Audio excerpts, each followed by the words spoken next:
सबसे पहली बात, पार्शियल फ्रैक्शन होती क्या है, किसको बोलते हो आप, मतलब क्या जरूरत आपको क्या पड़ रही है। तो देखो, सबसे पहले जरूरत आपको इंटीग्रेशन में पड़ती है। इसकी मेन एप्लीकेशन इंटीग्रेशन है कि जब आपके पास एक फ्रैक्शन, सबसे पहली बात रैशनल फंक्शन एक होता है। रैशनल फंक्शन एक ऐसा फंक्शन होता है जिसमें न्यूमरेटर और डिनोमिनेटर में पॉलिनोमियल होता है, ठीक है। और उस पॉलिनोमियल की कोई भी डिग्री हो सकती है। कांस्टेंट पॉलिनोमियल होता है जिसमें कांस्टेंट लिखा हुआ है बस।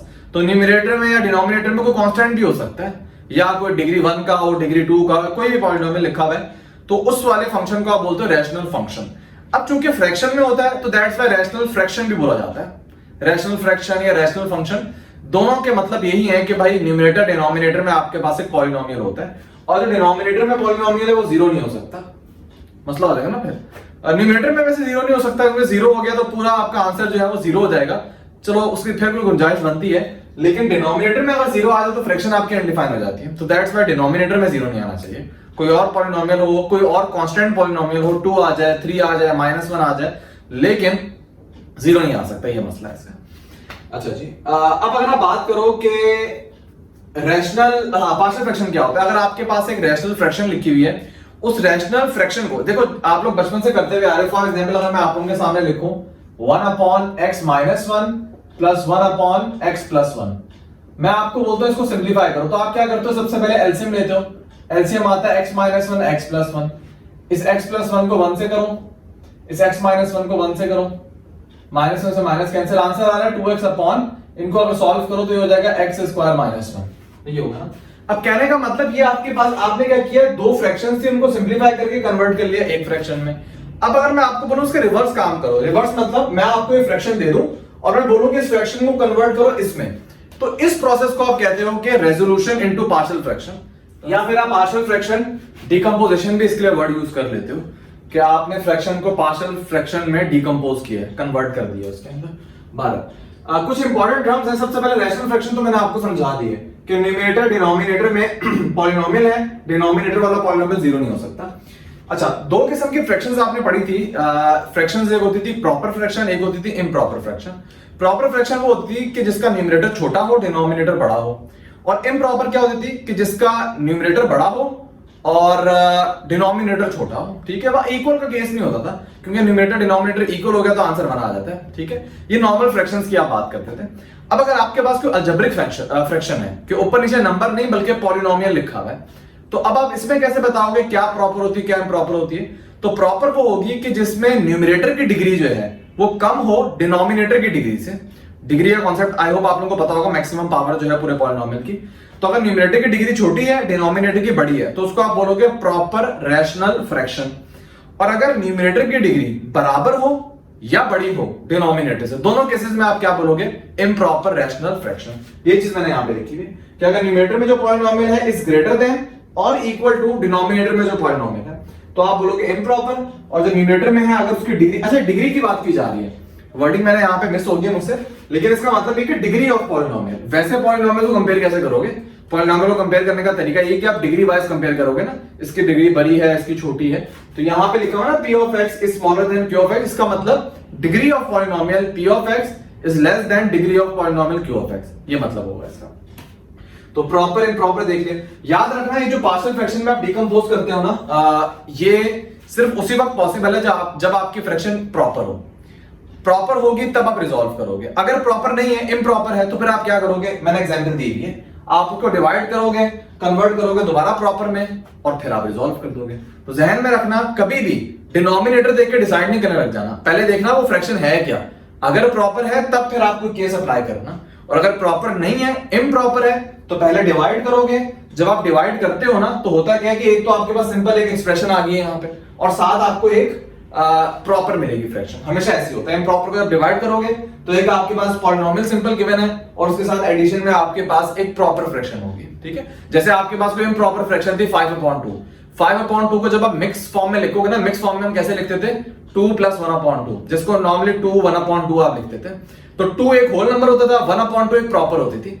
तो इम्प्रॉपर को जब डिवाइड करते थे एक होल नंबर मिलता था और एक प्रॉपर मिलती थी। तो सेम वही कॉन्सेप्ट है, अगर इम्प्रॉपर रैशनल फ्रैक्शन को डिवाइड करोगे तो एक सबसे पहले पॉलिनोमियल मिलेगा, जैसे वहां पे एक होल नंबर मिलता था, और साथ में आपको एक प्रॉपर रैशनल फ्रैक्शन मिल जाएगी। और उसके बाद इसको तो सॉल्व करना, फॉर एग्जांपल अगर इंटीग्रेशन का सवाल है तो इसको इंटीग्रेट करना कोई मुश्किल नहीं है। और इसको इंटीग्रेट कैसे करेंगे, पहले पार्शियल फ्रैक्शन में रिजॉल्व करेंगे, उसके बाद आसानी से इंटीग्रेट कर देंगे। अच्छा, उसके बाद दो कॉन्सेप्ट होते हैं यहाँ पे, एक होती है कंडीशन, इक्वेशन बेसिकली क्या होती है, एक होती है एक्सप्रेशन। एक्सप्रेशन होती है, फॉर एग्जांपल मैं लिखूं आपके सामने 2x + 3 जैसे लिखा हुआ ना, मैं इसको बोलूंगा अलजेब्रिक एक्सप्रेशन है ये 2x + 3, ये सिंपल एक्सप्रेशन है। दूसरी चीज क्या होती है, इक्वेशन। अब इक्वेशन क्या होती है, इक्वेशन ऐसी एक्सप्रेशन आप कह लो, दो एक्सप्रेशन कि जिनको आपने कनेक्ट किया होता है इक्वल के साइन के साथ, कि आपको कोई भी दो एक्सप्रेशन नजर आ रही है जिनके दरमियान इक्वल आ गया, उसको आप बोलोगे इक्वेशन। फॉर एग्जाम्पल लिखो 2x + 3 = 4, ये इक्वेशन बन गई है। नॉर्मली आप देखते हो इक्वेशन के राइट हैंड साइड पे 0 होता है, लेकिन वो नॉर्मली ऐसा होता है, जनरल फॉर्म में इस तरह लिख देते हैं, वरना आप इस तरह भी लिख सकते हो, जैसे मैंने एग्जांपल भी दी है इक्वेशंस की। ये तो इक्वेशन में सिर्फ ये होता है कि आपको दो एक्सप्रेशंस हैं जो इक्वल से कनेक्ट की हैं आपने, इक्वल का साइन होता है, तो आप इक्वेशन बोल रहे होते हैं। अब इक्वेशन के अंदर दो टाइप होती हैं, एक को आप बोलते हो कंडीशनल इक्वेशन, जिसके लिए नॉर्मली हम इक्वेशन का वर्ड यूज करते हैं, लेकिन फर्क होता है। एक जनरल जो इक्वेशन है ना, उसके अंदर एक टाइप होती है कंडीशनल इक्वेशन, एक होती है आइडेंटिटी। जो कंडीशनल इक्वेशन है ना, इसके लिए नॉर्मली हम इक्वेशन का वर्ड यूज कर रहे होते हैं, हालांकि कंडीशनल इक्वेशन होती है, प्रॉपर वर्ड इसका ये है। तो इक्वेशन की सबसे पहली टाइप कंडीशनल इक्वेशन, ये क्या होती है बच्चों, ये ऐसी टाइप की इक्वेशन होती है जो किसी खास वैल्यू पे सेटिस्फाई होती है, कि अगर आप वो वैल्यू पुट करो ना, एक वैल्यू, दो वैल्यू, तीन वैल्यू, कुछ ही वैल्यूज होती हैं कि जब वो आप पुट करो तो वो सेटिस्फाई होगी, मतलब left hand side right hand side के बराबर होगी। फॉर एग्जांपल ये जो मैंने इक्वेशन लिखी है 2x - 4 = 6, अच्छा जी, अगर आप इसमें x की जगह 5 पुट करोगे तो ये इक्वेशन सेटिस्फाई होगी।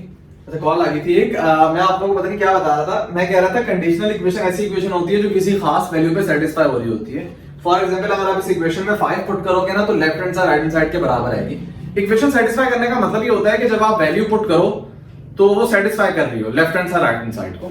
तो जब मैं 5 पुट करूंगा यहाँ पे, तो 2 5 10, 10 - 4 6 के बराबर आ जाएगा। तो मैं ये बात बोल सकता हूँ कि यार ये जो इक्वेशन है कंडीशनल इक्वेशन, क्यों, क्योंकि 5 पे सेटिस्फाई हो रही है। अगर मैं कुछ और पुट करूं, फॉर एग्जांपल मैं यहाँ पे 2 पुट करूं, नहीं आंसर आएगा। अगर आप x की जगह 2 पुट करो तो देख लो सेटिस्फाई नहीं हो रही होगी, कोई और वैल्यू पुट करोगे सेटिस्फाई नहीं हो रही होगी। तो ये कंडीशनल इक्वेशन होती है।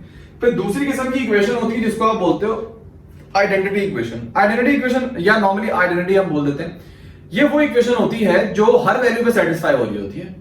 अगर आप अलजेब्रिक की बात करो तो अलजेब्रिक में तो हर वैल्यू पे सेटिस्फाई हो रही होती है। अगर आप ट्रिग्नोमेट्रिक में बात करो तो कुछ वैल्यूज ऐसी होती हैं, वो भी डोमेन के अंदर होती है। फॉर एग्जांपल अगर कोई सेक फंक्शन या टेंजेंट फंक्शन आ रहा है तो वो कुछ वैल्यूज पे ना उनकी वैल्यूज अनडिफाइंड हो जाती है, तो उन वैल्यूज को हटा के, क्योंकि वो तो उनके डोमेन में होते ही नहीं है, तो ट्रिग्नोमेट्रिक फंक्शन की जितनी डोमेन है उन सब में कोई भी आप वैल्यू पुट कर दो तो वो सेटिस्फाई कर रहे होंगे। फॉर एग्जांपल बड़ी मशहूर जमाना ट्रिग्नोमेट्रिक आइडेंटिटी है sin² + cos² = 1। आप थीटा की कोई भी वैल्यू पुट कर दो लेफ्ट हैंड साइड पे, आंसर हमेशा 1 के बराबर होगा, और कोई एक वैल्यू की बात ही नहीं कर रहा, थीटा जो मर्जी आपने पुट करना पुट कर लो, आंसर लेफ्ट हैंड साइड पे हमेशा राइट हैंड साइड के बराबर आएगा, मतलब 1 आएगा। तो आइडेंटिटी ऐसी इक्वेशन है जो कि हर वैल्यू पे सेटिस्फाई हो रही होती है। जितने ये जो आपने फॉर्मूले पढ़े हुए ना कि x², फॉर एग्जांपल आप कहते हो x² - 1 = x + 1 x - 1, जैसे मैंने लिखा है ना x - 1 x + 1, इसको मैं लिख सकता हूं ना x - 1 x + 1 = x² - 1। तो जितने फॉर्मूले सब आइडेंटिटी है, क्योंकि आप इसमें कुछ भी वैल्यू पुट करो सेटिस्फाई करेंगे। फॉर एग्जांपल आप दोनों तरफ 1 पुट करते हो, तो यहाँ पे 1 पुट करो ये 0 हो जाएगा, यहाँ पे 1 पुट करो मतलब लेफ्ट हैंड साइड पूरी 0 हो जाएगी। इसी तरह यहाँ पे 1 पुट करो ये भी 0। फॉर एग्जांपल आप 2 पुट करके देख लो, यहाँ पे 2 पुट करो 1 आ जाएगा, यहाँ पे 2 पुट करो 3 आएगा, 3 1 = 3, और यहाँ पे 2 पुट करो 2 का square 4, 4 - 1 3, again left hand side right hand side के बराबर है। तो कहने का मतलब ये कि ये ऐसे होते हैं कि इसमें आप कुछ भी पुट कर लो हर वैल्यू पे ये चीज सेटिस्फाई हो रही होती है, दैट्स व्हाई आप इसको बोलते हो आइडेंटिटी। ठीक है, और मैं एग्जांपल भी दी गई है। जब आप इसको सॉल्व करते हो ना, बाय द वे ऐसा इस इक्वेशन को अगर आप सॉल्व करोगे जिस तरह आपको पता है सॉल्व करने का तरीका, तो आपके पास x की वैल्यू 5 आ रही होगी, x = 5, मतलब एक ही आंसर आ रहा होगा। या अगर क्वाड्रेटिक इक्वेशन को सॉल्व करोगे 2 आंसर आ रहे होंगे, मतलब 2 3 4 वैल्यू ऐसी होंगी ना कुछ। लेकिन इनको आप सॉल्व करते हो ना तो left hand side right side 0 0 हो जाता है, मतलब वैल्यू नहीं आती कोई। अब मैं बताता हूं क्या होता क्या मतलब। फॉर एग्जांपल आप इसको सॉल्व करो, x² - 1 राइट हैंड साइड पे क्या है, लेफ्ट हैंड साइड पे, सॉरी राइट हैंड साइड पे 2 को मल्टीप्लाई करो, 2x² - 2 माइनस को मल्टीप्लाई करो -x² + 1, तो 2 - 1 ये हो जाएगा x² - 2 + 1 ये हो जाएगा -1, तो x² - 1 x² - 1। या तो आप इस तरह बोल दो कि इस पूरी चीज को जब इधर लेके आओगे तो x² या आप डायरेक्ट भी कैंसिल कर सकते हो जो आप बचपन से करते हुए आ रहे हो, तो ये हो जाएगा 0 = 0। इसका मतलब क्या होता है, जब भी आप इक्वेशन को सॉल्व करने लगो और आपके पास कोई वैल्यू ना आ रही हो, दोनों तरफ 0 0 हो जाए, तो इसका मतलब वो आइडेंटिटी है। क्यों? क्योंकि वो x की काफी वैल्यू सेटिस्फाई कर। फॉर एग्जांपल ये जो x square minus 1 x square minus 1, आपको पता है यहाँ पे x की कुछ भी वैल्यू पुट कर दो, ये सेटिस्फाई कर रही होगी, left hand side right hand side के बराबर रहेगी। तो जो भी आइडेंटिटी है ना, जब भी इसी तरह इसको भी सॉल्व करो, दोनों तरफ सेम चीज होती है, आप कैंसिल करो, आप ऑब्जर्व करोगे यार आंसर 0 0 आ रहा होगा, मतलब x की हर वैल्यू पे ये चीज सेटिस्फाई हो रही होगी। तो कहने का मतलब ये होता है आइडेंटिटी। एक तीसरी किस्म की भी इक्वेशन होती है जो इस बुक में डिस्कस नहीं की, उसको आप कॉन्ट्राडिक्शन बोलते हो। उसमें ये होता है कि एंड पे जाके जो आपकी स्टेटमेंट आई है ना वो फॉल्स आ जाए। फॉर एग्जांपल ये जो स्टेटमेंट है ट्रू स्टेटमेंट है, 0 = 0, स्टेटमेंट ट्रू है आपकी, लेकिन अगर एंड पे आपके आ जाए फॉर एग्जांपल -3 = 7, अभी तो स्टेटमेंट ही खराब है। 2 = 7, मैंने एक YouTube पे देखी थी एग्जांपल, मैं अपनी तरफ से बना देता हूं। For example 3x = 3x + 3। For example आप इस इक्वेशन को सॉल्व करो, सॉल्व करते हैं, 3x बदल लिया -3x हो जाएगा, ये हो जाएगा 0 0 = 3 लिखा हुआ आ रहा है। क्या ये स्टेटमेंट ठीक है? नहीं, वो स्टेटमेंट ही फॉल्स है पूरी। 0 3 के बराबर कैसे हो सकता है? इसका मतलब ये जो है ना, इसको आप बोलोगे कॉन्ट्राडिक्शन। मतलब ये ऐसी इक्वेशन है जो कॉन्ट्राडिक्ट कर रही है, जो ठीक ही नहीं है इक्वेशन। कोई वैल्यू तो होगी, कोई किसी भी वैल्यू पे ठीक नहीं होगी, मतलब इसका कोई भी सॉल्यूशन नहीं होगा, तो आप इसको कॉन्ट्राडिक्शन बोलते हो। कि जब आप इसको सॉल्व करने लगोगे तो आपके पास एक फॉल्स स्टेटमेंट आ रही होगी, ये भी एक किस्म की इक्वेशन होगी। अच्छा, अब आ जाओ बच्चों कि रेजोल्यूशन आपने करनी है पार्शियल फ्रैक्शन की, सॉरी रेजोल्यूशन करनी है रैशनल फ्रैक्शन की इनटू छोटी छोटी रैशनल फ्रैक्शन, जिनको आप पार्शियल फ्रैक्शन यहां पे कह रहे हो। सम ऑफ पार्शियल फ्रैक्शन मतलब उन छोटी छोटी फ्रैक्शंस जिनको आप पार्शियल फ्रैक्शन बोल रहे हो, उनके सम में आप ब्रेक करोगे किसी भी रैशनल फ्रैक्शन को, लेकिन क्राइटेरिया वही है कि जो प्रॉपर है उसी को ब्रेक करोगे आप। सबसे पहला केस ये होता है, अच्छा कोई भी आपके पास रैशनल फ्रैक्शन है वो इस फॉर्म में होती है कि न्यूमरेटर में एक पॉलिनोमियल जिसको p ऑफ x, डिनोमिनेटर में पॉलिनोमियल जिसको q ऑफ x मैं कह रहा हूं, ठीक है। तो अब होगा क्या कि हम डिनोमिनेटर से जज करेंगे कि ये कौन सा केस है, फिर हमने डिनोमिनेटर देखना है। न्यूमरेटर का कोई काम नहीं है, न्यूमरेटर का बस इतना काम है कि आपने देखना है कि वो प्रॉपर है या नहीं है, बस न्यूमरेटर का ये काम है यहाँ पे, वरना आपने डिनोमिनेटर भी देखना है। जैसे इसमें देखो न्यूमरेटर की डिग्री 1 और जब इनको मल्टीप्लाई करके सॉल्व करोगे तो डिग्री 2 होगी, तो प्रॉपर है। इसी तरह न्यूमरेटर में डिग्री 3 है, जब इस वाले फैक्टर को सिंपलीफाई करोगे x² आएगा और इसमें ऑलरेडी x² है, तो मैक्सिमम यहाँ पे x की पावर 4 वाली टर्म होगी। अगेन डिनोमिनेटर की डिग्री बड़ी, न्यूमरेटर की छोटी। इसी तरह इसमें तो देखने में आपको लग रहा है, इसी तरह इसमें भी देख लो, x4 को जब x² से जब मल्टीप्लाई करोगे तो x6 आएगा, तो अगेन ये प्रॉपर है। तो न्यूमरेटर का काम बस यहाँ पे यही है कि भाई प्रॉपर इम्प्रॉपर आपने देखनी है, बाकी मेजॉरिटी आप डिपेंड करेगा डिनोमिनेटर क्या उसके मुताबिक आप केसेस अप्लाई करते हैं। तो सबसे पहला केस यहाँ पे ये है कि जब डिनोमिनेटर जो है q ऑफ x ये नॉन रिपीटेड हो, मतलब कोई भी फैक्टर, अच्छा फैक्टर क्या होता है जिनको आप मल्टीप्लाई की फॉर्म में लिख रहे हो, जैसे दोनों फैक्टर है, ये दोनों फैक्टर है, ये 3 फैक्टर है आपस में, ठीक है। तो अगर फैक्टर जो है वो रिपीट ना हो रहे हो, मतलब x-1 फिर दोबारा x-1 ना आ रहा हो, जिसको नॉर्मली x-1 का होल स्क्वायर लिखा होगा, x-1 के होल स्क्वायर का मतलब x-1 2 दफा मल्टीप्लाई हो रहा है, मतलब ये फैक्टर 2 दफा आ रहा है, तो रिपीट नहीं होना चाहिए। केस 1 के अंदर है कि नॉन रिपीटेड होने चाहिए, और दूसरी बात कि वो लीनियर होने चाहिए, उसमें वेरिएबल की पावर 1 1 हो। तो इस एग्जांपल में देखो, पहली बात दोनों अलग अलग हैं, सेम फैक्टर रिपीट नहीं हो रहा, दोबारा नहीं आ रहा। दूसरी बात दोनों लीनियर है, दोनों में x की पावर 1 है। सवाल है कि इनको सॉल्व हम किस तरीके से करते हैं। तो मतलब सॉल्व करने का तरीका क्या होता है, सॉल्व करने के 2 तरीके जो हम यूज कर रहे होते हैं, लेकिन केस 1 थोड़ा इजी केस होता है, दैट्स व्हाई आप इसमें इजी वाला तरीका अप्लाई करते हो, बाकी जो है थोड़े मुश्किल होते हैं तो उसमें लंबा वाला तरीका अप्लाई कर रहे होते हैं। अच्छा, इसकी मैंने ट्रिक भी बताई हुई है, इसकी मैं ट्रिक भी बता दूंगा, पहले नॉर्मल तरीका बता देता हूं। आप क्या करोगे, आप इसको ब्रेक इस तरह करोगे, केस 1 में क्या होता है कि नॉन रिपीटेड होने चाहिए, अलग अलग होने चाहिए और लीनियर होने चाहिए। तो अब आप इसको कैसे ब्रेक करोगे, आप लिखोगे सबसे पहले a अपॉन पहला वाला फैक्टर प्लस b अपॉन दूसरा वाला फैक्टर। अब बस आपका मेन मकसद होगा a और b की वैल्यू निकालना। जैसे a और b की वैल्यू आएगी वो यहां पे पुट कर दोगे आप, तो आपके पास जो बड़ी फ्रैक्शन है वो छोटी छोटी फ्रैक्शन के सम में ब्रेक हो जाएगी। लेकिन अभी a और b आपको नहीं पता, तो a और b आपने मालूम करना है। किस तरह मालूम करते हो, ये जो पूरी आपके पास लिखी हुई है ना इक्वेशन, इसको आप क्या करो, आप दोनों तरफ मल्टीप्लाई करवाओ इस वाली चीज से। तो फॉर एग्जांपल ये जो 7x minus 25 x minus 3 x minus 4, इस वाली साइड को भी आप मल्टीप्लाई करवाओ x माइनस 3 x माइनस 4 से, ठीक है। और जो राइट हैंड साइड पे लिखी हुई है दोनों फैक्टर, इनको भी आप मल्टीप्लाई करवाओ किससे, x माइनस 3 x माइनस 4 से। आप ये ऑब्जर्व करोगे हर केसेस में आप यही काम करते हो कि जो डिनोमिनेटर होता है लेफ्ट हैंड साइड से, जो डिनोमिनेटर लिखा हुआ है लेफ्ट हैंड साइड पे, उसको मल्टीप्लाई करवाओ दोनों साइड पे। दोनों साइड पे कुछ भी काम करवा सकते हो, multiply x-3 x-4 on both sides. तो होगा क्या, ये चीज तो आपस में कैंसिल हो जाएगी, पीछे बचेगा 7x-25। यहां पे क्या होगा, जब पहला वाला फैक्टर से मल्टीप्लाई होगा तो x-3 से x-3 कैंसिल, ये x-4 a के साथ आ जाएगा। अच्छा, जब ये b, अच्छा ये जो दोनों पे अलग अलग लिखोगे, अब ये नहीं बोला सर x-3 कैंसिल हो गया ऑलरेडी। कहने का मतलब है कि इस दोनों फ्रैक्शन को पहले आपने इससे मल्टीप्लाई करना है, फिर इस दोनों फैक्टर को आपने इससे मल्टीप्लाई करना है। तो जब इन दोनों फैक्टर को इससे मल्टीप्लाई किया तो सॉल्व करके ये आ गया, और जब इन दोनों फैक्टर को आप इससे मल्टीप्लाई करोगे तो x-4 से x-4 कैंसिल, रिजल्ट में आ जाएगा b के साथ x-3।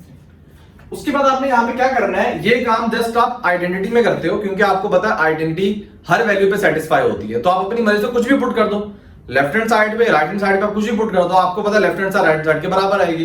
इक्वेशन में नहीं होता, इक्वेशन में तो कोई स्पेसिफिक वैल्यू होती है जो कंडीशनल इक्वेशन है। तो हमें पता है ये आइडेंटिटी है। आइडेंटिटी इसलिए क्योंकि भाई जब आप इस फ्रैक्शन को ब्रेक करोगे छोटी छोटी फ्रैक्शन में, जैसे ये है, ये एक आइडेंटिटी है, क्योंकि इन दोनों को सॉल्व करो तो ये चीज आती है, और इन दोनों को ब्रेक करोगे तो ये आएगा। तो ये बेसिकली एक फॉर्मूला बन गया ना कि ये पूरी चीज इसके बराबर है। आप x की कुछ भी वैल्यू पुट कर दो, फॉर एग्जांपल आप x यहाँ पे 2 पुट करो, ऊपर 4 आ जाएगा, नीचे 3 आएगा, 4/3। यहाँ पे 2 पुट करो, ये 1 हो जाएगा और ये 1/3 हो जाएगा। तो देखते हैं ना, इसमें 2 पुट करो ये 4 हो जाएगा, और इसमें 2 पुट करो 4 - 3 ये 3 हो जाएगा, 4/3 आ रहा है। यहाँ पे 2 पुट करोगे तो 1 हो जाएगा सिंपल, यहाँ पे 2 पुट करो 3 हो जाएगा।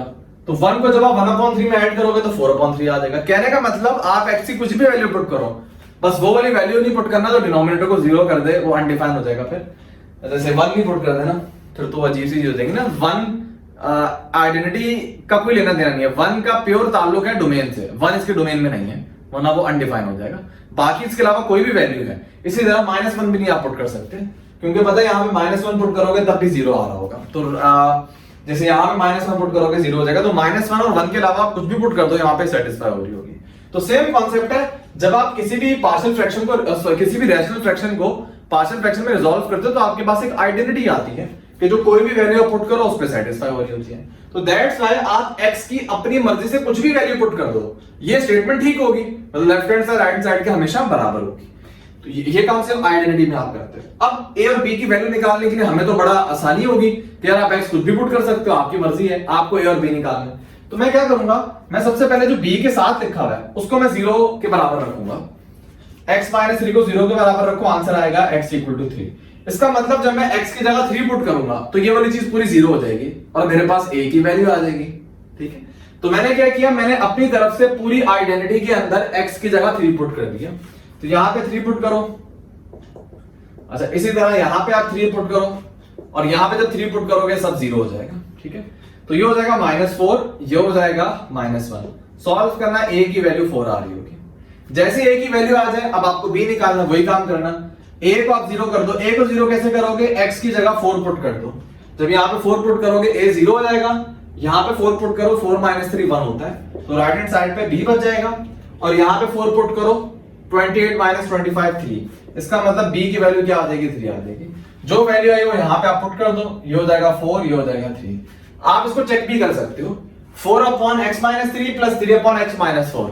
आप इसको सॉल्व करो, एलसीएम लो, देखना ये वाली पूरी फ्रैक्शन आ रही होगी। ठीक है, तो आप क्या करते हो, आप जस्ट ये काम करते हो कि पहले उनको केस 1 के तहत a/ पहला फैक्टर, b/ दूसरा फैक्टर, उसके बाद ये मेथड लगा के a और b की वैल्यू निकालते हो, वो वैल्यू आप यहां पे पुट कर देते हो, आपकी रैशनल फ्रैक्शन पार्शियल फ्रैक्शन के सम में ब्रेक हो जाएगी।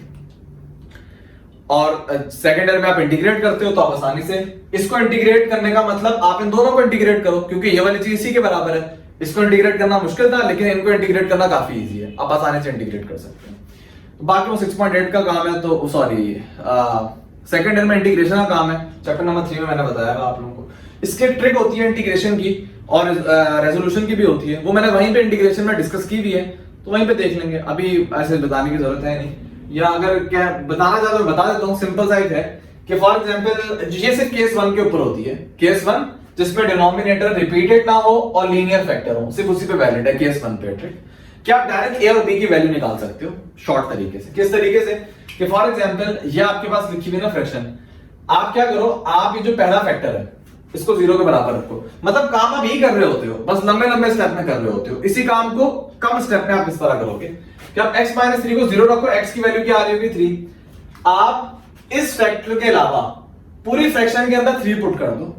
तो जब आप ऊपर 3 पुट करोगे तो अगेन ये 21 माइनस 25 होगा, मतलब ऊपर -4 आ रहा होगा।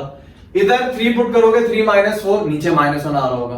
तो ऊपर -4 नीचे -1, -4 अपॉन -1 क्या होता है 4।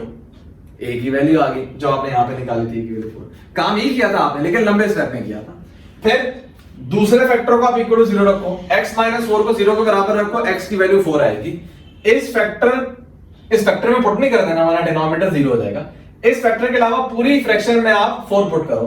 तो ऊपर 4 पुट करो 28 माइनस 25 3, नीचे 4 पुट करो 4 माइनस 3 1, 3 अपॉन 1 क्या होता है 3। तो आपकी b की वैल्यू क्या आ रही है यहाँ पे 3 आ रही है। तो यही काम को आप थोड़े स्टेप्स कम करके भी आप कर सकते हो। ये आपको फायदा वहां पे होता है जहां पे फॉर एग्जांपल तीसरा फैक्टर भी आ गया। अब 3 दफा आपको ये काम करना पड़ेगा, बड़ा हो जाएगा, टाइम ज्यादा लगेगा, तो आप इस तरह भी कर सकते हो।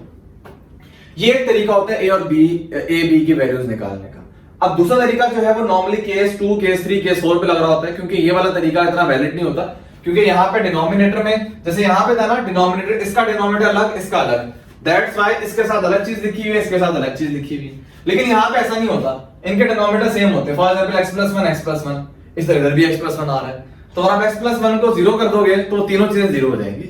लेकिन स्टिल केस 2 के साथ अगर कोई लीनियर फैक्टर आ रहा है, जैसे ये एंड पे आप देखो ये लीनियर वाला केस है, तो आप इसमें कर सकते हो, मतलब किसी एक की वैल्यू निकाल सकते हो।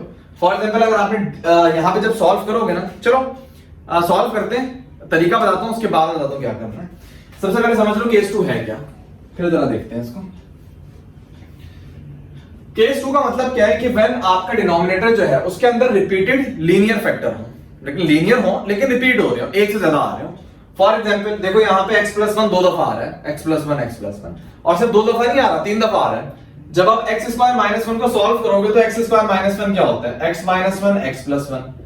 तो ये जब मल्टीप्लाई होंगे x+1 के होल स्क्वायर से, तो ये चीज इससे मल्टीप्लाई क्या कर देगी, इसको होल क्यूब कर देगी। तो ये आपके पास सिचुएशन आ जाएगी। तो बेसिकली यहाँ पे x+1 3 दफा आ रहा है, तो लीनियर फैक्टर है लेकिन रिपीट हो रहा है, तो आप क्या करोगे, केस 2 अप्लाई करोगे।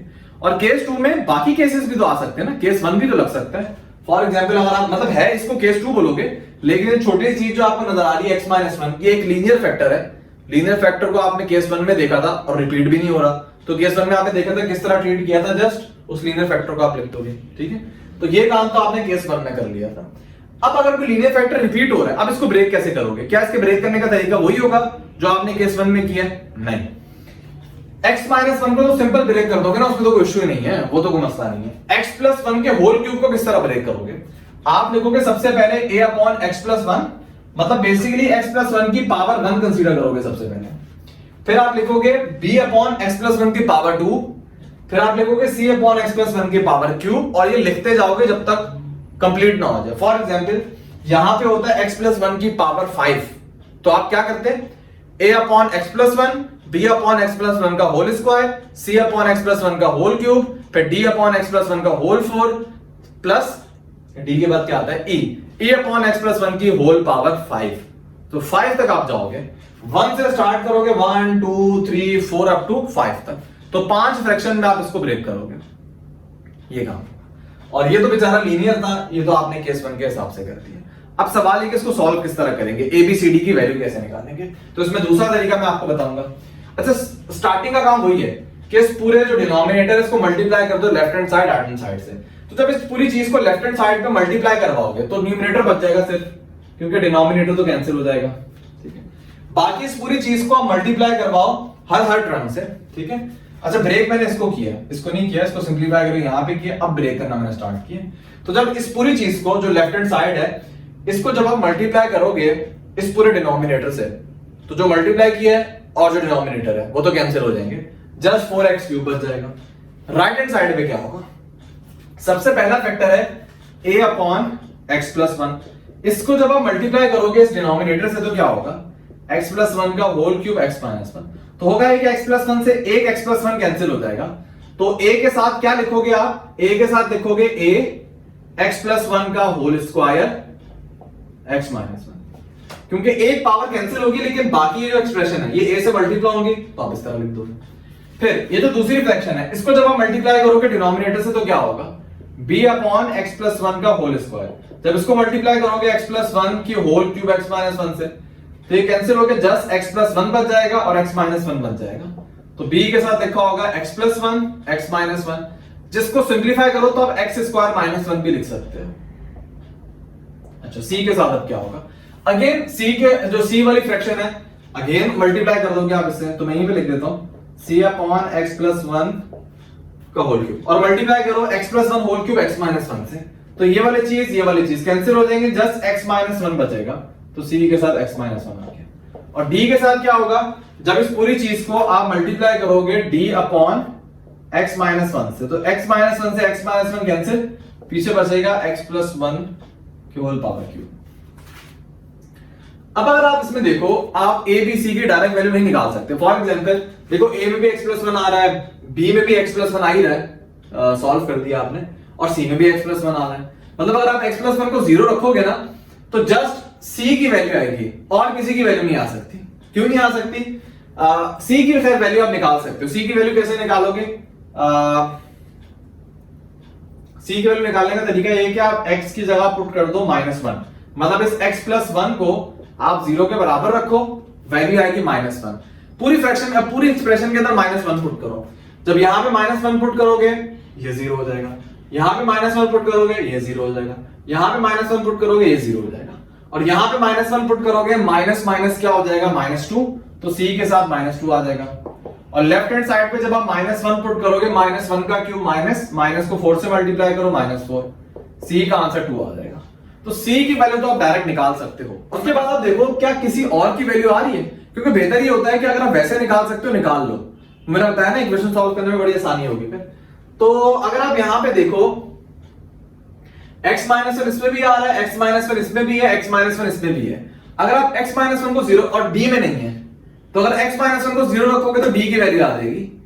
आप क्या करो, x माइनस 1 को 0 रखो, x की वैल्यू 1 आ रही है, आप 1 पूरे में पुट कर दो। लेफ्ट हैंड साइड पे 1 पुट करोगे 4 आएगा, यहां पे 1 पुट करो ये 0, यहां पे 1 पुट करो ये 0, यहां पे 1 पुट करो ये 0, यहां पे 1 पुट करोगे 1 प्लस 1 2 का क्यूब क्या होता है 8, तो d के साथ आ जाएगा 8, और जब d की वैल्यू निकालोगे d की वैल्यू आ जाएगी 1/2। आपके पास c और d आ गया। क्या आप a और b निकाल सकते हो, यहां पे मुश्किल लगता है मुझे। क्यों, क्योंकि आप किस फैक्टर को 0 रखोगे तो a और b की वैल्यू निकालोगे। फॉर एग्जांपल इसमें भी x प्लस 1 x माइनस 1 आ रहा है, इसमें भी x प्लस 1 x माइनस 1 आ रहा है।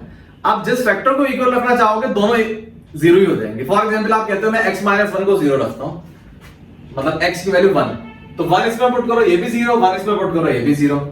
फॉर एग्जांपल आप कहते हो मैं x प्लस 1 को 0 के बराबर रखता हूं, मतलब x की वैल्यू -1 में पुट करता हूं, तो जब -1 पुट करोगे ये भी 0, यहां पे -1 पुट करोगे ये भी 0, तो a और b तो आपके पास नहीं आ रहा, तो फिर आपको दूसरा मेथड अप्लाई करना पड़ेगा।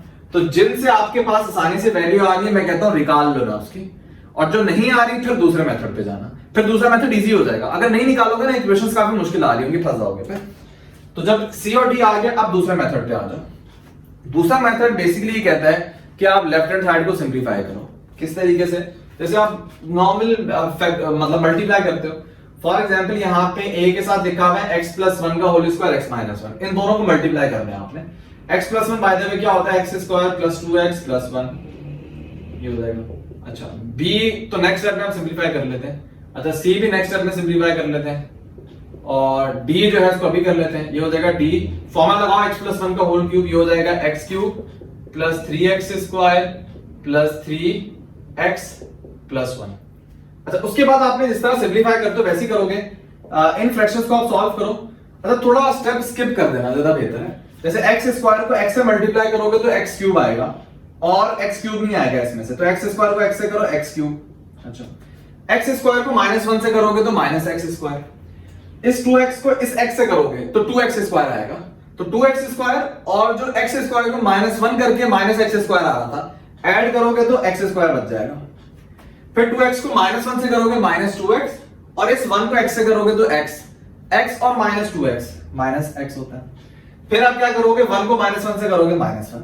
कहने का मतलब ये कि अभी 5-6 क्रम आ रही होती है, फिर नेक्स्ट स्टेप पे सिंप्लीफाई करते हैं, मतलब पहला एक्स स्क्वायर को दोनों से करते, फिर 2x को दोनों से करते, फिर 1 को दोनों से करते, 6 टर्म आती, 6 टर्म को सिंपलीफाई करते, फिर ये आता।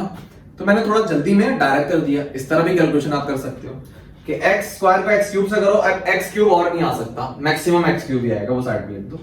x स्क्वायर को -1 से करो, -x स्क्वायर, और 2x को x से करो, 2x स्क्वायर, तो -x स्क्वायर और 2x स्क्वायर पॉजिटिव हो जाएंगे।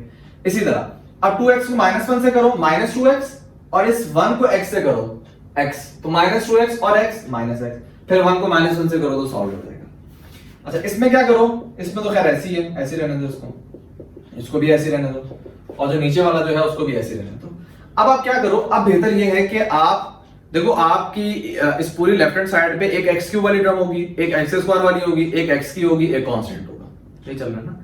तो आप बच्चों वाला काम ना करो, पहले सबको मल्टीप्लाई करोगे, फिर नेक्स्ट स्टेप में कॉमन ले रहे होगे, x स्क्वायर को कॉमन लोगे, x क्यूब को कॉमन लोगे, जो भी है। तो बेहतर है कि आप डायरेक्ट ही कॉमन ले लो। कैसे? सबसे पहले x क्यूब कैसे आएगा, जब मैं a को x क्यूब से मल्टीप्लाई करूंगा ax क्यूब, d को x क्यूब से मल्टीप्लाई करूंगा dx क्यूब, x क्यूब वाली ये दो ही टर्म होंगी और कोई नहीं होगी।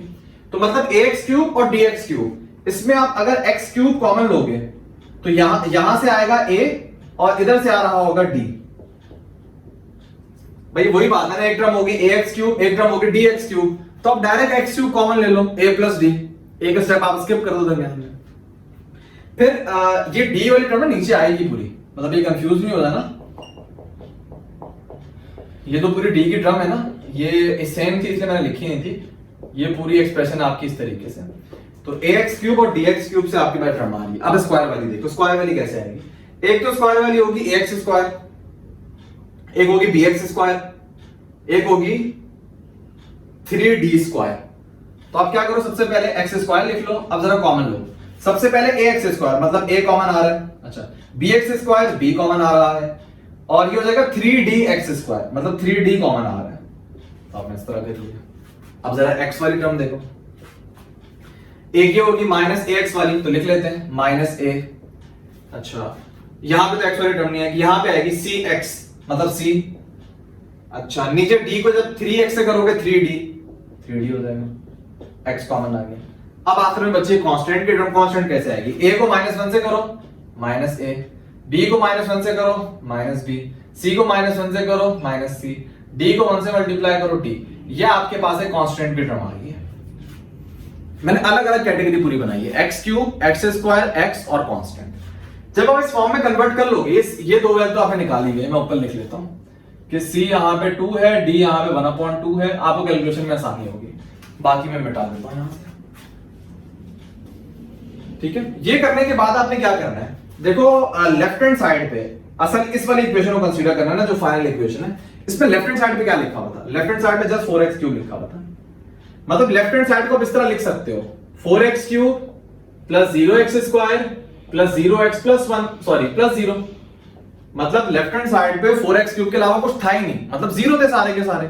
अच्छा, अब मैंने इस तरह लिखा क्यों, मैंने इसलिए लिखा है क्योंकि इक्वेशन का मतलब दोनों तरफ जो है वो बातें सेम ही है। मतलब इस तरफ जो x क्यूब का कोएफिशिएंट है वो बराबर होगा इस तरफ जो x क्यूब का कोएफिशिएंट है, इसी तरह जो इस तरफ x स्क्वायर का कोएफिशिएंट है वो बराबर होगा जो लेफ्ट हैंड साइड पे, वरना तो वो बराबर ही नहीं आएंगे। फॉर एग्जांपल इक्वेशन के इस तरफ लिखा हुआ है 2x स्क्वायर और इक्वेशन के इस तरफ 0x स्क्वायर है, तो ये बराबर कैसे होंगे, फिर बराबर ही नहीं होंगे, आइडेंटिटी तो बनेगी नहीं आपके पास। यहाँ पे यही तो मसला, आइडेंटिटी जब होती है आपको पता है आइडेंटिटी दोनों तरफ। फॉर एग्जांपल मैं कहता हूं identity x+1 x-1 equal to x square minus 1, ये आइडेंटिटी है। तो आप देखो दोनों तरफ सेम कोएफिशिएंट है, जैसे इसमें देखो सॉल्व करो इसको, ये हो जाएगा x square minus 1 x square minus 1, यहां पे भी x का कोएफिशिएंट 1, यहां पे भी 1, यहां पे भी कांस्टेंट -1, यहां पे भी कांस्टेंट -1। तो सिंपल लैंग्वेज में जो लेफ्ट हैंड साइड पे x का कोएफिशिएंट है उसको इक्वेट करवाओ राइट हैंड साइड पे जो x क्यूब का कोएफिशिएंट है। इसी तरह जो लेफ्ट हैंड साइड पे x स्क्वायर का कोएफिशिएंट है उसको इक्वेट करवाओ जो राइट हैंड साइड पे x स्क्वायर का कोएफिशिएंट है, और जरा इक्वेशन बनाओ। अब इक्वेशन कैसे बनाएंगे, सबसे पहले इक्वेशन क्या बनेगी, लेफ्ट हैंड साइड पे x क्यूब का कोएफिशिएंट है a plus D, sorry right hand side पे, और लेफ्ट हैंड साइड पे क्या है 4, तो a प्लस डी को 4 के बराबर रखो। इसी तरह x स्क्वायर का कोएफिशिएंट है a plus b plus 3d और राइट हैंड साइड पे x स्क्वायर का कोएफिशिएंट 0। इसी तरह -a plus c plus 3d equal to 0 क्योंकि इधर भी 0 है, और आंसर में है -a minus b minus c plus d equal to 0। ये 4 इक्वेशन है, इन 4 इक्वेशन को सॉल्व करके ए बी सी डी की वैल्यू निकालनी होती है। अब अगर आपको सी डी नहीं पता तो आपके लिए कैलकुलेशन थोड़ी मुश्किल होगी, लेकिन हमने सी डी पहले निकाला हुआ था। तो आप पहले इक्वेशन में डी पुट करो, डी 1/2 है ना, तो 1/2 को उधर ले जाना, 4 में से 1/2 निकालना, ये हो जाएगा 7/2। हाँ, तो a की वैल्यू बच्चों 7/2 आ जाएगी। देखो आसानी से आपने a निकाल लिया। अब आप इक्वेशन नंबर इसी को कंसीडर कर लो और इसमें a और d की वैल्यू आपको पता है, अब वो पुट करो और b आ जाएगा आपके पास। तो a है 7/2 और d है यहां पे 1/2 प्लस b इक्वल टू 0। तो सॉल्व करो 7/2 और 3/2, ये हो जाएगा, जब आप एलसीएम कॉमन लोगे ये हो जाएगा 4/2, मतलब ये 3.5 होगा और ये 1.5 होगा, नहीं 10/2 होना चाहिए। मतलब 7/2 और 3/2 को जब ऐड करोगे तो 10/2 आएगा, मतलब 5 आएगा। तो इस 5 को उस तरफ ले जाना, -5 हो जाएगा। ये आपके पास b भी आ गया। तो सी डी पहले निकालना था और ए बी भी आपका आ गया। तो कहने का मतलब ये दूसरा तरीका होता है जिसमें आप इस तरह कोफिशिएंट्स को आपस में कंपेयर करते हो। पहले आपको सब काम करने पड़ेंगे, उसके बाद आप सॉल्व करते हो। दैट्स व्हाई एमसीक्यूज में भी नहीं आता, क्योंकि बड़ा तरीका है। अब पेपर में भी नहीं आपके आ रहा था, क्योंकि 5 नंबर के सवाल में बनता ही नहीं है ना, 3-4 नंबर के सवाल में कैसे आप दोगे इतना बड़ा सवाल। तो उसके बाद आप इंटीग्रेट करोगे। नॉर्मली तो इसके सवाल नहीं आते आप लोगों के एग्जाम में, लेकिन इंटीग्रेट में भी नहीं आ सकते, क्योंकि इतना लंबा काम करने के बाद इंटीग्रेट करोगे तो और लंबा काम लग जाएगा। ठीक है, तो दैट्स व्हाई सिंध बोर्ड की मैं बात करूं, मुझे पंजाब बोर्ड के नहीं पता क्या पैटर्न होते हैं, आते नहीं आते। दैट्स व्हाई आपको सिंध बोर्ड में पार्शियल फ्रैक्शन इंटीग्रेशन के साथ ही आती है। ठीक है, और वही मुश्किल वाले नहीं देते, क्योंकि वही अगेन बात के बहुत बड़ी हो जाती है। तो ये मेथड है बच्चों, यही काम आपने करना होता है इसके अंदर, कोई नई बात नहीं है। बस आप जितने की वैल्यू आ सकती है निकाल लो, और जिनकी नहीं आ सकती उनमें यही काम करना पड़ेगा, इक्वेशन बनाना। जो पहले निकाली होंगी उनकी वजह से आसानी से आपके पास बाकी जो अननोन है उनकी भी वैल्यू आ जाएगी। जब वो वैल्यूज आ जाए ए बी सी डी की जगह पुट कर देना, आपकी फ्रैक्शन जो है वो रिजॉल्व हो जाएगी पार्शियल फ्रैक्शन के सामने। उसके बाद बच्चों केस 3 है। केस 3 के मैं सॉल्यूशन नहीं करवा रहा, बस लिख के दिखा रहा हूं आप लोगों को। केस 3 में क्या होता है, अब आपके पास क्वाड्रेटिक फैक्टर्स आ जाते हैं। लिखा हुआ ये है कि non repeated irreducible quadratic factor. Non repeated का मतलब कि वो रिपीट ना होना चाहिए, जैसे केस 1 में आपने देखा था अलग अलग दोनों हो। दूसरी बात, इररिड्यूसिबल क्वाड्रेटिक फैक्टर। देखो ऐसे क्वाड्रेटिक आपने ऐसे भी देखे होंगे कुछ, आप फॉर एग्जांपल क्वाड्रेटिक फैक्टर लिखे हुए तो मिडिल टर्म ब्रेक करके आप उनको 2 लीनियर में भी कन्वर्ट कर सकते हो। फॉर एग्जांपल अगर आपके पास आ जाए x² + 3x + 2, तो इसको तो आसानी से मिडिल टर्म ब्रेक कर सकते हो, उसके फैक्टर बनेंगे 2 और 1, तो ये तो 2 लीनियर में कन्वर्ट हो जाएगा, तो फिर तो क्वाड्रेटिक वाला रहेगा ही नहीं। सवाल है कि वो वाले क्वाड्रेटिक जो इररिड्यूसिबल हो, क्योंकि कुछ क्वाड्रेटिक ऐसे होते हैं, जैसे ये क्वाड्रेटिक था x² - 1, पावर 2 है ना वेरिएबल की, क्वाड्रेटिक है, लेकिन नहीं, इसको मैं रिड्यूस कर सकता हूं। मैं x² - 1 को लिख सकता हूं x + 1 x - 1, तो क्वाड्रेटिक से हटके लीनियर हो गया वो। तो रिड्यूस वाले ना हो, क्योंकि रिड्यूस वाले हो जाएंगे तो फिर तो केस 1 केस 2 ये लग जाएंगे पूरे। तो अगर इररिड्यूसिबल क्वाड्रेटिक फैक्टर आ गया, अब आप क्या करोगे, जैसे मैंने एग्जांपल दिए हुए ये, अच्छा ये जो है ये क्वाड्रेटिक फैक्टर नहीं है, लेकिन क्वाड्रेटिक फैक्टर में आप कन्वर्ट कर सकते हो इसको। कैसे ये काम किया, और ये काम कैसे किया है सिंपल लैंग्वेज में, मतलब इसको फैक्टर फॉर्म में कैसे कन्वर्ट किया मैं अलजेब्रा नहीं सिखाऊंगा आपको, बस मैं बता दूंगा कि ये आया कहां से। फैक्टर जैसे आप 8 क्लास में 10 क्लास में पढ़ते थे कैसे होती है, इसको करने का तरीका था कि x4 और 9 को एक साथ कर लो, 2x² को उधर ले जाओ। आप अपनी तरफ से यहां पे 6x² की टर्म ऐड करवाओ और 6x² की टर्म सब्ट्रैक्ट करवाओ। क्यों ऐड करवाई, क्योंकि आप फॉर्मूला बनाना चाह रहे थे। ये पूरा फॉर्मूला है x² + 3 के होल स्क्वायर का। जब आप एक्सपेंड करोगे तो 3 टर्म आएंगी, और 2x² - 4x², ये होगा -4x², मतलब 2 - 6 - 4। उसके बाद माइनस, मतलब ये जो 4x² है इसको आप लिख सकते हो ना 2x², ठीक है। तो अभी पूरा फॉर्मूला बन जाएगा, ये a हो गया, ये आपका b हो गया। तो फॉर्मूला क्या कहता है, a + b a - b। a है यहां पे x² + 3, b है यहां पे 2x। जो आप करोगे तो आपके पास 2 फैक्टर आ जाएंगे, मैंने यहां पे लिखे हैं, तो इस तरह फैक्टराइज करोगे। अब अगर आप देखो तो ये क्वाड्रेटिक फैक्टर है और इनको आप वो फैक्टर में भी कन्वर्ट नहीं कर सकते, मतलब x² + 2x + 3 की मिडिल टर्म ब्रेक नहीं हो सकती, नहीं कर सकते हम यहाँ पे, इसी तरह इसकी भी नहीं कर सकते। तो अब ब्रेक करने का तरीका क्या होता है, ब्रेक करने का तरीका ये होगा केस 3 के अंदर कि जैसे ऊपर आप लिखते थे a फिर b, यहां पे फर्क ये होगा कि ऊपर आप ax प्लस b लिखोगे, ये पैटर्न है पूरा ax प्लस b, ठीक है।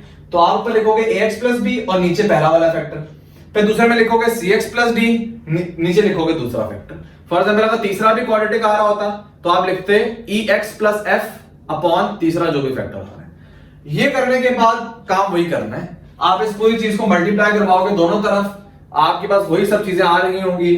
फिर आप अच्छा इन वाले में जो आपके पास केस 3 है इसमें आप दूसरे तरीके से निकाल नहीं सकते, तो जो पहला तरीका बताया था ना सी और डी की वैल्यू निकालने का, उस तरह निकाल सकते। तो लेफ्ट हैंड साइड पे जब आप इस पूरे डिनोमिनेटर को पहले से मल्टीप्लाई करोगे तो ये वाला फैक्टर कैंसिल हो जाएगा, ये वाली चीज ax प्लस b के साथ आ जाएगी। इसी तरह इसको जब इससे मल्टीप्लाई करोगे तो ये वाला फैक्टर कैंसिल हो जाएगा, ये वाली चीज जो है ये cx प्लस d के साथ आ जाएगी। और फिर जब आप मल्टीप्लाई करोगे, बिल्कुल सिंप्लीफाई करना उसको, तो आपको राइट हैंड साइड पे एक एक्स स्क्वायर x और 1, मतलब 1 कह रहा हूं कांस्टेंट, इनकी 3 टर्म नजर आएंगी, उनको कंपेयर करवाना उनके कोएफिशिएंट को राइट हैंड साइड पे, सॉरी लेफ्ट हैंड साइड पे। लेफ्ट हैंड साइड पे लिखा होगा 4x स्क्वायर प्लस 8x, और राइट हैंड साइड पे आपके पास जब सिंप्लीफाई करोगे तो x स्क्वायर की टर्म होगी, x की टर्म होगी, कांस्टेंट की होगी, तो वही कोएफिशिएंट को कंपेयर करवाना, और यहां से आपको a b c की वैल्यू और d की वैल्यू ऐसी निकालनी पड़ेगी। तो ये बड़ा सवाल होता है, इक्वेशंस बन रही होती हैं, मुश्किल बन जाता है ये, लेकिन तरीका वही है जो मैंने आप लोगों को पहले करवाया, कोई नया काम नहीं इसके अंदर करना। तो इस टाइप का कोई अगर मुझे एग्जांपल मिली ना तो मैं यहाँ पे तस्वीर लगा दूंगा, इवन आपकी बुक में भी डिस्कस हुआ है, मुझे कोई एग्जांपल मिले मैं तस्वीर लगा दूंगा, तो उसमें भी आप देख लेना, वही काम बेसिक सा किया हुआ, कोई हटके कोई चीज नहीं है इसके अंदर।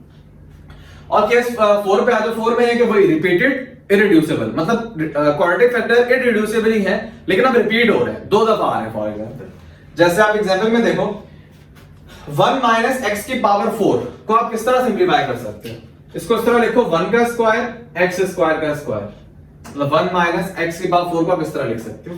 उसके बाद a square minus b square का फॉर्मूला लगा दो, ठीक है।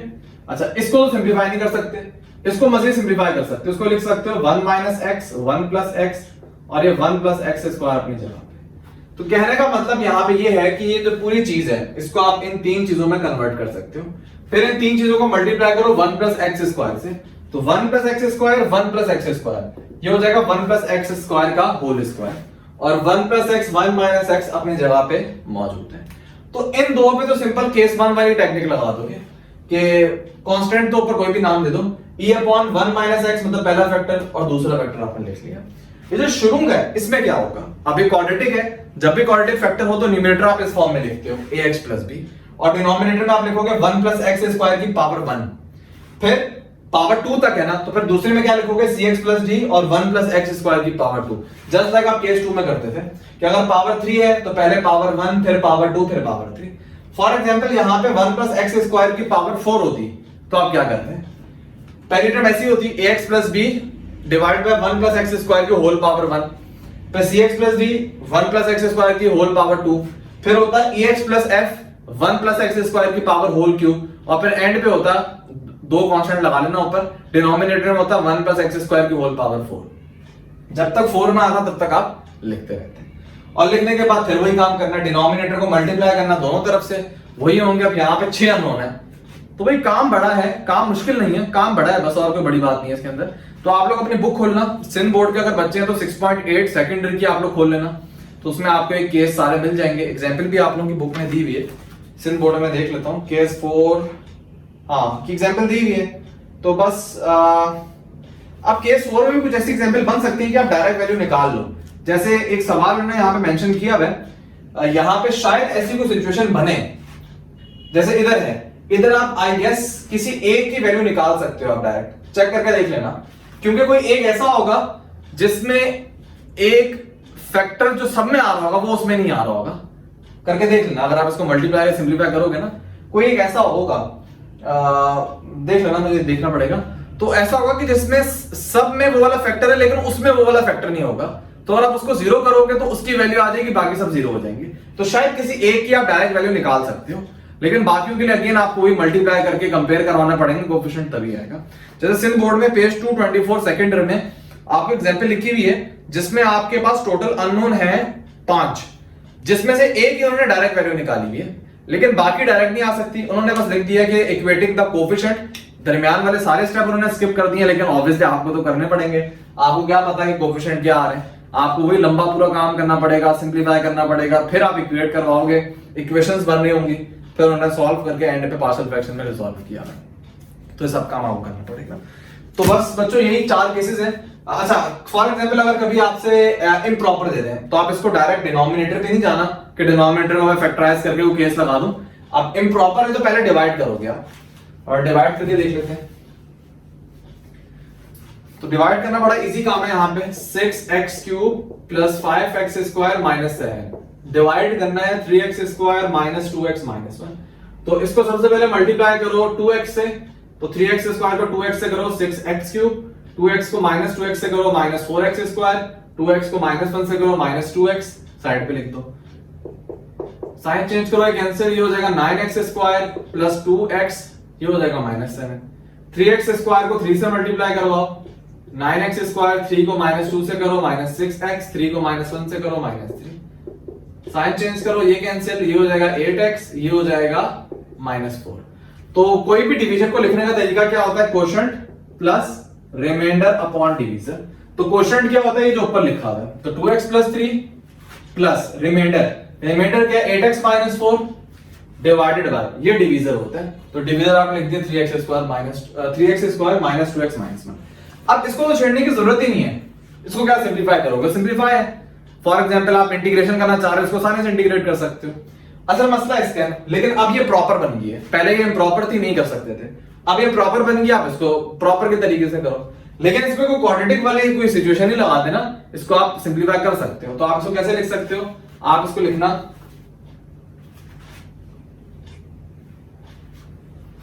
आप इसको इस तरह करना कि 3x² minus 2x minus 1 solve करते हैं इसको।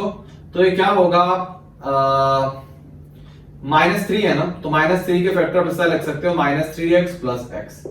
तो 3x कॉमन लो, ये हो जाएगा x, यहाँ पे -1 आ जाएगा, यहाँ से 1 कॉमन लो, x माइनस 1। तो एक फैक्टर है x माइनस 1, दूसरा है 3x प्लस 1। तो दोनों लीनियर फैक्टर है, कोई भी रिपीट नहीं हो रहा, केस 1 का क्वेश्चन है। तो आप लिखना a upon x minus 1 plus b upon 3x plus 1।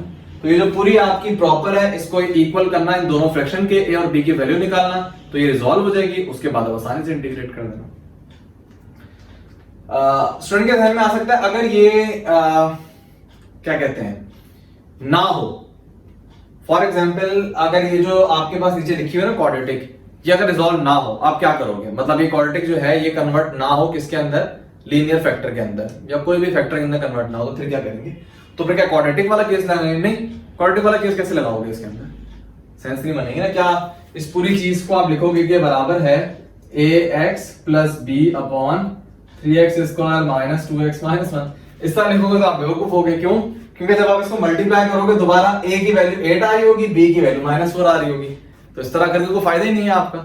तो ये ऑलरेडी फ्रैक्शन, इसको अगर डिनोमिनेटर अगर आपका रिजॉल्व नहीं हो रहा, तो फिर तो आप इसको छेड़ो ही ना। डिनोमिनेटर अगर ये जो क्वाड्रेटिक फैक्टर आ रहा है, अगर रिड्यूस नहीं हो रहा है, ये ऐसे ही है, अगर फॉर एग्जांपल अगर दरमियान में प्लस 2x आ जाता तो शायद ये ना होता, नहीं प्लस 2x में भी हो जाता है। लेकिन फॉर एग्जांपल अगर ऐसा भी होता कि जिसमें ये मिडिल टर्म ब्रेक ना हो रही होती, आप लीनियर फैक्टर में कन्वर्ट नहीं कर सकते, तो फिर आपके पास क्या हल होता? कोई भी हल नहीं होता, आप इसको ऐसे ही रहने देते। अगर इंटीग्रेशन करनी होती फिर आप कोई और टेक्निक देखते। मतलब सबसे पहले आप एलसीएम ब्रेक करते हैं यहाँ पे, और डिफरेंट काम करने पड़ते हैं आपको। यहाँ पे आप ट्रिग्नोमेट्रिक सब्स्टिट्यूशन भी लगा सकते थे कि आप डिनोमिनेटर पे कंप्लीटिंग स्क्वायर करके ट्रिग्नोमेट्रिक सब्स्टिट्यूशन लगा दो, या बाकी तरीके फिर आप देखोगे, ठीक है। लेकिन ये कोई रेजोल्यूशन नहीं हो पाएगी अगर डिनोमिनेटर आपका लीनियर फैक्टर में कन्वर्ट ना हो।